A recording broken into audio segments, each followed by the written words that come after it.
Вы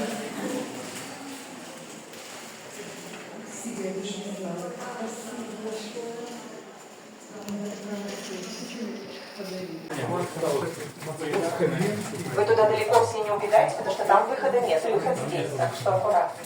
Возвращаемся, что вы вернулись. Основание Свято-Духовой церкви, да, которая входила в состав Базилианского монастыря. Но сейчас она уже несущей функции никакой не несет. У концертного зала Верхний город свой фундамент. То есть где-то тут были захоронения их, да? Да, да, вот там, если вы видели, крипты были. А что здесь?